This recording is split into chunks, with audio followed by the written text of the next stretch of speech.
இன்றைக்கி நாம் பார்க்க போகிறது 11 புள்ளியில் ஒரு சிக்குக்கோளம். 11 புள்ளி நேர் புள்ளி 1ல் நிப்பாட்டிக்கோங்க. 11 புள்ளினோட பெருசாக இருக்குமோன்னு பயப்பட வேண்டாம், ரொம்ப சிம்பிளான கோலம் தான்.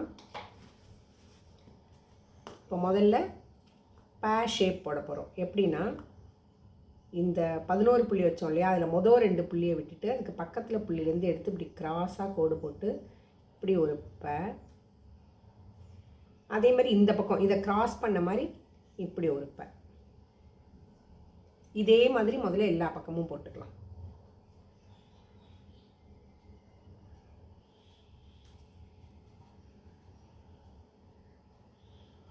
நிறைய பேர் கமெண்ட்டில் வந்து உங்கள் கோலம் தான் நான் டெய்லி போடுறேன் அப்படின்னு சொல்லியிருக்கீங்க.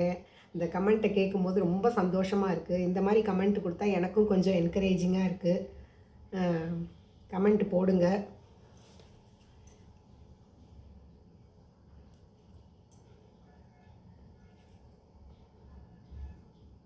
அவ்வளோதான்.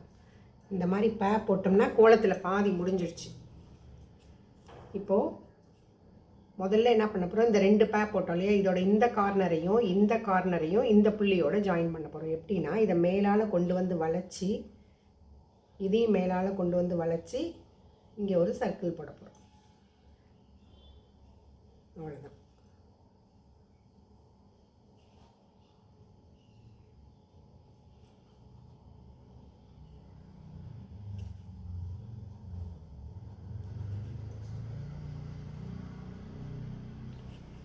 இப்போ மீதி இருக்கிற இந்த 2 பேவோட இந்த கார்னரையும் அப்படியே கீழால் கொண்டு போய் ஜாயின் பண்ண போகிறோம். இந்த 2 புள்ளியை விட்டுட்டு கீழால் இப்படி ஜாயின் பண்ண போகிறோம்.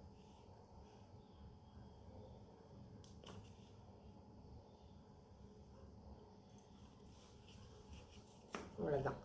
இப்போ என்ன பண்ண போகிறோம், இந்த மிடில் புள்ளியிலேருந்து ஒரு வி ஷேப், இப்படி எல்லா பக்கமும் இந்த மாதிரி ஒரு வி ஷேப்.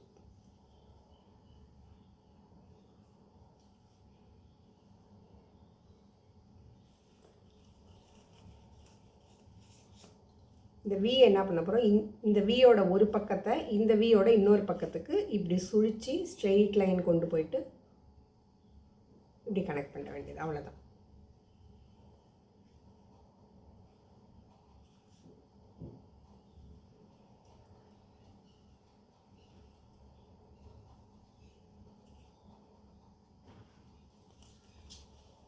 இந்த மீதி இருக்கிற 6 புள்ளியை இப்படி முதல்ல ஒரு கட்டம் போட்டுட்டு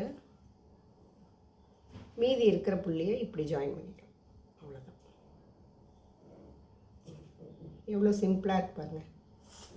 அவ்வளோதான். சூப்பர்.